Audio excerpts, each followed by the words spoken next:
sa event, bisan nakambal ko, nga kwarta lang akin.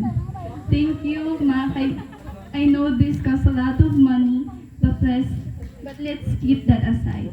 Thank you for giving me the things I want, even if it wasn't really enough. For sacrificing and doing all the best you can do just to make my life comfortable.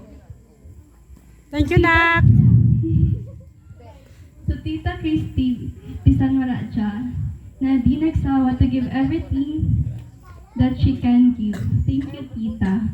To Nanay and Tatay who literally watched me grow as to what am I today. To my Mama Nini who become my guardian, and to Nanay Akay for being my second lola.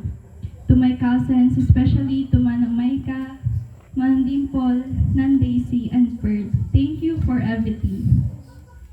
To Papa Junjun and Papa Miguel, and Papa Bubot who's not even in here tonight. Thank you for being my second father, for being the best titos I could ever ask for, and for all the efforts you have made for me. To Auntie Rose, Ate Laika, and Uncle Tim. Thank you po for still communicating with me and for doing some favors for me and my mom in place of my dad. And of course, to my mom's employer, Mom Emily, and her mom, thank you so much for everything. Just like what my mom said, I'm very lucky.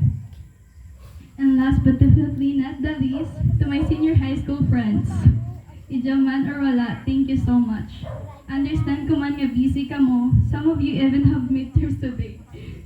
Pero you didn't forget my day. Thank you, guys. Love you.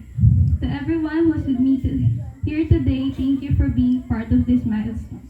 I will cherish the memories of this night forever, and I am so blessed to have you all by my side. Thank you.